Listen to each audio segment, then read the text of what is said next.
വിദ്യാർത്ഥികൾക്കും പ്രതിരോധത്തിലേക്ക് സ്വാഗതം. Calicut university degree പ്രവേശനത്തിന്റെ ഭാഗമായുള്ള സെക്കൻഡ് അലോട്ട്മെന്റ് പബ്ലിഷ് ചെയ്തു. അപ്പോൾ ഈ സെക്കൻഡ് അലോട്ട്മെന്റ് പബ്ലിഷ് ചെയ്തപ്പോൾ അതുമായി ബന്ധപ്പെട്ടുള്ള നിർദ്ദേശങ്ങളാണ് ഈ ഒരു വീഡിയോയിൽ കൂടെ നിങ്ങളുമായി പങ്കുവെക്കാൻ ആഗ്രഹിക്കുന്നത്. ഡീറ്റെയിൽ ആയിട്ട് വായിച്ചിട്ട് പറയാം. Calicut University Directorate of Admission പത്രക്കുറിപ്പ് 2026-27 അധ്യയന വർഷത്തെ ബിരുദ പ്രവേശനത്തിന്റെ രണ്ടാം അലോട്ട്മെന്റ് പ്രസിദ്ധീകരിച്ചു. വിശദീകരിക്കാനൊന്നുമില്ല അവിടെ, ഇല്ലല്ലോ, ഒന്നുമില്ല. അലോട്ട്മെന്റ് ലഭിച്ച എല്ലാ വിദ്യാർത്ഥികളും മാൻഡറ്ററി ഫീസ് അടച്ച് അഡ്മിറ്റ് കാർഡ് ഡൗൺലോഡ് ചെയ്ത് ശേഷം 2/7/2026 3 മണിക്കുള്ളിൽ ജൂലൈ 2-ന് 3 മണിക്കുള്ളിൽ കോളേജിൽ ഹാജരായി സ്ഥിര പ്രവേശനം നേടേണ്ടതാണ്. ഇവിടെ നിങ്ങൾക്ക് ടെമ്പററി അഡ്മിഷൻ എടുക്കാൻ പറ്റൂല്ല എന്നുള്ള ചോദ്യത്തിന് മറുപടിയായി ടെമ്പററി അഡ്മിഷൻ നേടാൻ പറ്റില്ല. അതായത് അലോട്ട്മെന്റ് ലഭിച്ച എല്ലാ വിദ്യാർത്ഥികളും മാൻഡറ്ററി ഫീസ് അടച്ച് അഡ്മിറ്റ് കാർഡ് ഡൗൺലോഡ് ചെയ്ത് ജൂലൈ 2 ഉച്ചയ്ക്ക് 3 മണിക്കകം കോളേജിൽ ഹാജരായി സ്ഥിര പ്രവേശനം നേടേണ്ടതാണ്. അല്ലാത്ത പക്ഷം പ്രസ്തുത വിദ്യാർത്ഥികൾക്ക് ലഭിച്ചിരിക്കുന്ന അലോട്ട്മെന്റ് നഷ്ടമാകുന്നതായിരിക്കും. ഓക്കെ, നിങ്ങൾ കോളേജിൽ സ്ഥിര പ്രവേശനം നേടിയില്ലെങ്കിൽ നിങ്ങൾക്ക് കിട്ടിയ സീറ്റ് നഷ്ടമാകുന്നതായിരിക്കുമെന്നും ശ്രദ്ധയിൽപ്പെടുന്നുണ്ട്. പുതിയതായി അലോട്ട്മെന്റ് ലഭിച്ച എല്ലാ വിദ്യാർത്ഥികളും മാൻഡറ്ററി ഫീ അടച്ച ശേഷമാണ് കോളേജിൽ പ്രവേശനം എടുക്കേണ്ടത്. ഓക്കെ, നിങ്ങൾക്ക് ഇപ്പോൾ ഫസ്റ്റ് അലോട്ട്മെന്റിൽ സീറ്റ് ലഭിക്കാതെ സെക്കൻഡ് അലോട്ട്മെന്റിൽ ആദ്യമായിട്ട് സീറ്റ് ലഭിച്ചെങ്കിൽ നിങ്ങൾ മാൻഡറ്ററി ഫീസ് അടച്ചിട്ടാണ് പ്രവേശനം നേടേണ്ടത്. ഒന്നാം അലോട്ട്മെന്റ് ലഭിച്ച എല്ലാ വിദ്യാർത്ഥികളും മാൻഡറ്ററി ഫീസ് അടച്ച് വിദ്യാർത്ഥികൾ അലോട്ട്മെന്റിൽ മാറിയിട്ടുണ്ടെങ്കിൽ കൂടി ഫീസ് അടയ്ക്കേണ്ടതില്ല. ഇപ്പം നിങ്ങൾ ഒന്നാം അലോട്ട്മെന്റിൽ ലഭിച്ചിട്ട് നിങ്ങൾ ഓൾറെഡി ഒരു മാൻഡറ്ററി ഫീസ് അടച്ചൊരു കുട്ടിയാണെങ്കിൽ നിങ്ങൾ വീണ്ടും അടയ്ക്കേണ്ടതില്ല. അവർ ഒന്നാം അലോട്ട്മെന്റ് അടച്ചതാണ്. SC/ST OECക്ക് തത്തുല്യമായ വിദ്യാഭ്യാസ ആനുകൂല്യങ്ങൾ ലഭിക്കുന്ന ഇത്തരം 30 സമുദായിക വിദ്യാർത്ഥികൾ 155 രൂപ മാത്രമേ മാൻഡറ്ററി ഫീ അടയ്ക്കേണ്ടതുള്ളൂ. എന്നാൽ ജനറൽ പോലുള്ള വിഭാഗങ്ങളൊക്കെ 610 രൂപയാണ്. 1ഉം 2ഉം അലോട്ട്മെന്റ് ലഭിച്ച് മാൻഡറ്ററി ഫീ അടച്ച എല്ലാ വിദ്യാർത്ഥികളും അഡ്മിറ്റ് കാർഡ് ഡൗൺലോഡ് ചെയ്ത ശേഷം 2/7/2026 3 മണിക്കുള്ളിൽ ജൂലൈ 2 3 മണിക്കുള്ളിൽ കോളേജിൽ ഹാജരായി നിർബന്ധമായും സ്ഥിര അഡ്മിഷൻ എടുക്കേണ്ടതാണ്. അല്ലാത്ത പക്ഷം പ്രസ്തുത വിദ്യാർത്ഥികൾക്ക് മുമ്പ് ലഭിച്ചിരിക്കുന്ന അലോട്ട്മെന്റ് നഷ്ടപ്പെടുന്നതും അലോട്ട്മെന്റ് പ്രക്രിയയിൽ നിന്നും പുറത്താക്കുന്നതുമായിരിക്കും.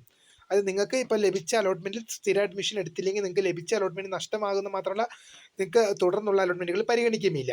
ഓക്കെ, ലഭിച്ച ഓപ്ഷനിൽ തൃപ്തരായ വിദ്യാർത്ഥികൾ ഹയർ ഓപ്ഷനുകൾ പരിഗണിക്കേണ്ട എങ്കിൽ 4/7/2026 വൈകുന്നേരം 3 മണിക്കുള്ളിൽ, അതായത് നിങ്ങൾക്കിപ്പോൾ ലഭിച്ച ഓപ്ഷനിൽ നിങ്ങൾ തൃപ്തരാണ്. ഇപ്പോൾ ഒരു 5ാമത്തെ ഓപ്ഷൻ ലഭിച്ച കുട്ടി അതിൽ തൃപ്തനാണ്. 4, 3, 2, 1 ഓപ്ഷനുകൾ വേണ്ട എങ്കിൽ എന്ത് ചെയ്യണം? ഹയർ ഓപ്ഷനുകൾ ജൂലൈ 4 വൈകിട്ട് 3 മണിക്കകം ഹയർ ഓപ്ഷനുകൾ റദ്ദ് ചെയ്യേണ്ടതാണ്. ഹയർ ഓപ്ഷനുകൾ നിലനിർത്തുന്ന പക്ഷം പ്രസ്തുത ഓപ്ഷനിലേക്ക് ഏതെങ്കിലും ഒന്നിലേക്ക് 3ആം അലോട്ട്മെന്റ് ലഭിച്ചാൽ അത് നിർബന്ധമായും സ്വീകരിക്കേണ്ടതാണ്. ഇതോടെ മുമ്പ് ലഭിച്ച അലോട്ട്മെന്റ് നഷ്ടമാകുന്നതും അത് ഒരു കാരണവശാലും പുനഃസ്ഥാപിച്ച് നൽകുന്നതുമല്ല. അതായത് ഇൻ കേസ് നിങ്ങൾക്കിപ്പോൾ 5ാമത്തെ ഓപ്ഷൻ കിട്ടി, അത് നിങ്ങൾക്ക് മതി, നിങ്ങൾ അവിടെ പോയി പെർമനന്റ് അഡ്മിഷൻ എടുത്തു. ഓക്കെ, ടെമ്പററി അഡ്മിഷൻ ഇല്ല, നിങ്ങൾ പെർമനന്റ് അഡ്മിഷൻ എടുത്തു. പക്ഷേ ഇൻ കേസ് 3ആം അലോട്ട്മെന്റിൽ 4, 3, 2, 1 ഓപ്ഷനുകളൊക്കെ അലോട്ട്മെന്റായി ലഭിച്ചാൽ നിങ്ങൾ അങ്ങോട്ട് മാറേണ്ടി വരും. ഞാൻ പെർമനന്റ് അഡ്മിഷനിൽ എടുത്ത് എനിക്ക് ഹയർ ഓപ്ഷൻ ക്യാൻസൽ ചെയ്യാൻ വിട്ടുപോയതാണ്, എനിക്ക് 5ാമത്തെ മതി എന്ന് പറഞ്ഞാൽ കിട്ടൂല. 3ആം അലോട്ട്മെന്റിൽ എങ്ങോട്ട് മാറിയാൽ അത് അലോട്ട്മെന്റ് മാറി ലഭിച്ചാൽ പുതിയയിടത്തേക്ക് നിങ്ങൾ പോകേണ്ടതായിട്ട് വരും. പഴയ അലോട്ട്മെന്റ് നിങ്ങൾക്ക് ആദ്യം ഉണ്ടായിരുന്ന പുനഃസ്ഥാപിച്ച് നൽകില്ല. ഹയർ ഓപ്ഷനുകൾ ഭാഗികമായോ പൂർണ്ണമായോ റദ്ദ് ചെയ്യാവുന്നതാണ്. കോളേജ് കോഴ്സ് പുനഃക്രമീകരിക്കുന്നതിനോ പുതിയ കോഴ്സുകൾ കൂട്ടിച്ചേർക്കുന്നതിനോ 3/7/2024 മുതൽ 4/7/2026 വരെ അവസരമുണ്ട്. നിങ്ങൾക്ക് പുതിയ കോളേജുകളും കോഴ്സുകളും ആഡ് ചെയ്യാൻ എന്തുണ്ടാവും? ജൂലൈ 3, 4 തീയതി വരെ അവസരമുണ്ടാകും. ഹയർ ഓപ്ഷനുകൾ റദ്ദ് ചെയ്യുന്നവർ നിർബന്ധമായും പുതിയ അപേക്ഷയുടെ പ്രിന്റ് ഔട്ട് എടുത്ത് 1ആം അലോട്ട്മെന്റ് ലഭിച്ച മാൻഡറ്ററി ഫീസ് അടയ്ക്കാത്ത പ്രവേശന പ്രക്രിയയിൽ നിന്നും പുറത്ത് പോയവർക്കും ഈ അവസരത്തിൽ അപേക്ഷ പൂർത്തീകരിച്ച് അടുത്ത അലോട്ട്മെന്റ് പ്രക്രിയയുടെ ഭാഗമാണത്. ഇപ്പോൾ ഇൻ കേസ് നിങ്ങൾ അപേക്ഷ പകുതിയിൽ നിങ്ങൾ ഇതുവരെ അപേക്ഷ സമർപ്പിക്കാത്ത കുട്ടികൾ, അതുപോലെ തന്നെ ആദ്യം ഹയർ ഓപ്ഷനുകൾ റദ്ദ് ചെയ്യുന്നവർ അതിൻ്റെ പ്രിന്റ് ഔട്ട് എടുത്ത് സൂക്ഷിക്കണം. പിന്നെ ഈ 1ആം അലോട്ട്മെന്റ് ലഭിച്ച് മാൻഡറ്ററി ഫീസ് അടയ്ക്കാതെ മാൻഡറ്ററി ഫീസ് ഒക്കെ അടയ്ക്കാതെ പ്രവേശനത്തിൽ പുറത്തായി പോയ വിദ്യാർത്ഥികൾക്ക് 3ആം അലോട്ട്മെന്റിൽ പങ്കെടുക്കാൻ സാധിക്കും. എഡിറ്റ് ചെയ്തിട്ട് കേട്ടോ.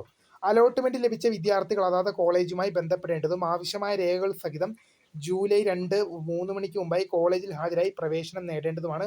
പ്രവേശനം നേടുന്ന വിദ്യാർത്ഥികൾ TC ഒഴികെ യോഗ്യതാ പരീക്ഷയുടെ സർട്ടിഫിക്കറ്റുകൾ കോളേജ് പരിശോധനയ്ക്ക് ശേഷം പ്രവേശനം നേടുന്ന ദിവസം തന്നെ തിരിച്ചു വാങ്ങാം എന്നുള്ളത്. നിങ്ങൾക്ക് നിങ്ങൾ കോളേജിൽ കൊടുക്കുന്ന സർട്ടിഫിക്കറ്റുകൾ ടി സി ഒഴികെ ബാക്കി എല്ലാ ഡീറ്റെയിൽസും ബാക്കി എല്ലാ സർട്ടിഫിക്കറ്റുകളും വെരിഫിക്കേഷന് ശേഷം അന്നേ ദിവസം തന്നെ കോളേജിൽ നിന്ന് വാങ്ങാവുന്നതാണ്. ആ ദിവസം തന്നെ നിങ്ങൾക്ക് കോളേജിൽ നിന്ന് വാങ്ങാം. ഇത്രയും പ്രധാനപ്പെട്ട അപ്ഡേറ്റ് ആണ് അപ്പോൾ പുതിയ കാണുന്ന.